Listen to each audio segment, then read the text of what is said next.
बरेली के आंवला में मुख्यमंत्री योगी आदित्यनाथ ने रविवार को यानी कि आज के दिन सुभाष इंटर कॉलेज ग्राउंड में जनसभा कर आंवला लोकसभा क्षेत्र के मतदाताओं से संवाद किया है। सीएम ने इस सीट से सांसद व भारतीय जनता पार्टी के प्रत्याशी धर्मेंद्र कश्यप को पुनः दिल्ली में भेजने का आह्वान किया है। उन्होंने प्रधानमंत्री नरेंद्र मोदी के नेतृत्व में 10 वर्ष के बदले भारत की तस्वीर रखी तो विपक्षियों के इंडी गठबंधन पर भी करारा प्रहार किया। सीएम ने कहा कि सत्ता से वंचित होने के बाद सपा, कांग्रेस, बसपा के लोग ऐसे तड़प रहे हैं जैसे बिन पानी मछली तड़पती है। सीएम ने कहा कि कभी यक्ष ने धर्मराज युधिष्ठिर से 100 प्रश्न पूछे थे। हम सपा, बसपा व कांग्रेस से 10 प्रश्न पूछना चाहते हैं।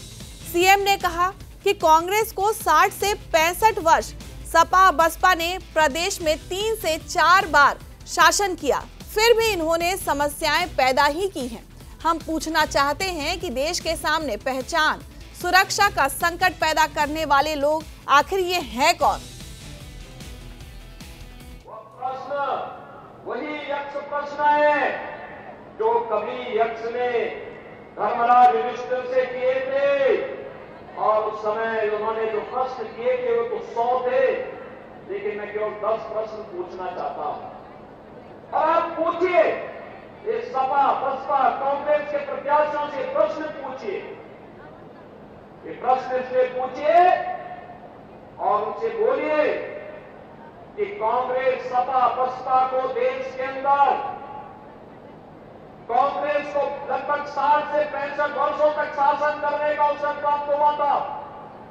समाजवादी पार्टी, बहुजन समाजवादी पार्टी को प्रदेश के अंदर 3-3, 4-4 बार सत्ता में आने का अवसर प्राप्त हुआ था। इन्होंने प्रदेश और देश के सामने क्या समस्याएं खड़ी की थी, और इसीलिए मैं आपसे पूछता हूं कि देश के सामने पहचान का संकट करने का दोषी कौन है? देश के सामने सुरक्षा का संकट पैदा करने वाले कौन दोषी हैं? देश को विकास से वंचित करने के दोषी कौन? देश में भूखमरी से हुई मौतों का दोषी कौन? देश में अन्नदाता किसानों की मौत का जिम्मेदार कौन? जो आत्महत्या कांग्रेस की सरकार में अन्नदाता किसान करता था, इसका दोषी कौन है?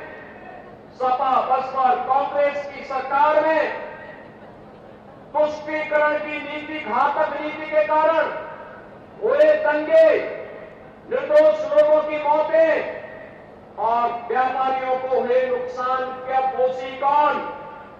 भ्रष्टाचार की भीषण समस्या के कारण भारत का विकास जो बाधित हुआ, इसका दोषी कौन?